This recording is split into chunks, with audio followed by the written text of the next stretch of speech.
बिस्मिल्लाहिर्रहमानिर्रहीम। अस्सलाम वालेकुम। कैसे हैं आप? ठीक ठाक हैं जी दोस्तों चावल की जो फसल है वो बिल्कुल रेडी है और नए चावल जो हैं वो आने वाले हैं, इंशाल्लाह 1 महीने बाद आ जाएंगे। तो हमने आज आपके साथ बहुत ही स्पेशल चावल की जो खीर बनती है उसकी रेसिपी शेयर करेंगे आपके साथ। जो हमारे बड़े बुज़ुर्ग पकाते थे वही तरीका आपको बताएंगे और उसी तरीके से पका के आप खाएंगे तो इंशाल्लाह आपको ज़रूर मज़ा आएगा। ये हमारे पास तकरीबन 1 पाव चावल थे। इसको हमने पानी में भिगो के तकरीबन 1 घंटा, और इसको हाथों से आपने ऐसे मैश कर लेना है। ठीक है, आपने हाथों से ऐसे मैश कर लेना है। ये हमारे पास 1 कप चीनी है, 1 किलो दूध है, और ये देखिए हमारे पास बादाम है, ये आपके पास खोपरा है, किशमिश है। ये आपकी मर्ज़ी है, आप कोई सा भी ड्राई फ्रूट इसमें डाल सकते हैं। ठीक है, तो आपको आज बताते हैं इंशाल्लाह। तो ये खीर बहुत ही मज़ेदार बनती है, हम बचपन से खाते आ रहे हैं। अपने जो हमारी अम्मी बनाती थी वैसे बिल्कुल आपको वो रेसिपी देंगे इंशाल्लाह, आपके साथ शेयर करेंगे।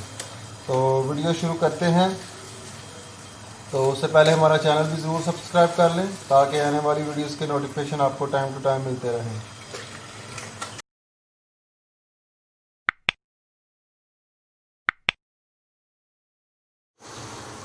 जी तो व्यूअर्स, पानी हमारा उबल चुका है। ठीक है, अभी इसमें अपने मैश किए हुए जो चावल हैं वो डालेंगे।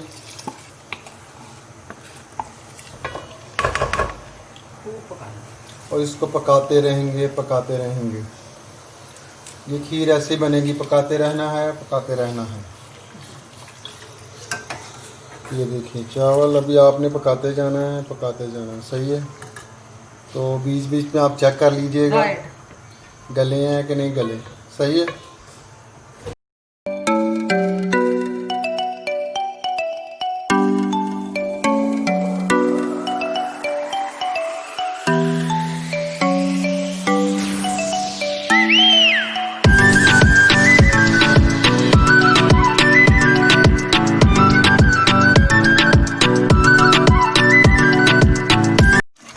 जी तो दोस्तों ये देखिए हमारे चावल माशाल्लाह बिल्कुल गल चुके हैं। ये देखिए, आपने इसको हाथ लगा के भी चेक कर लीजिएगा। अभी बहुत गर्म है। तो अभी हम इसमें दूध डालेंगे।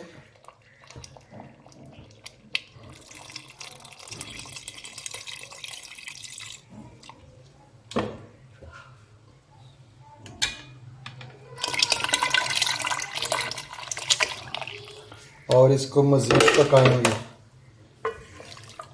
ये जितना ज़्यादा पकेगा उतना ज़्यादा इसमें जायका आएगा। तो इसको फिर हल्की आंच पर पकने दें। ठीक है, पकाते रहें और बीच बीच में इसको चम्मच से हिलाते भी रहें। सही है। अब इसमें डालेंगे हम चीनी भी डाल देंगे ताकि चीनी भी इसमें अच्छी तरह मिक्स हो जाए। ये लीजिए, और क्या डालेंगे, और इलायची डालेंगे इसमें।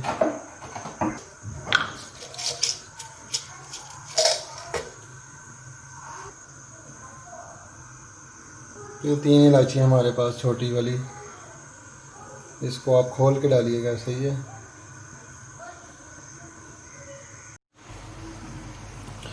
जी तो व्यूअर्स ये देखिए खीर हमारी पक रही है। ये बहुत ही लंबी ड्यूटी होती है खीर पकाना। अभी आपने पकाते रहना है जब तक ये गाढ़ी ना हो जाए। पकाते रहना है। आप चाहें तो इस टाइम आप जो थोड़े से आपका ड्राई फ्रूट है वो भी डाल सकते हैं।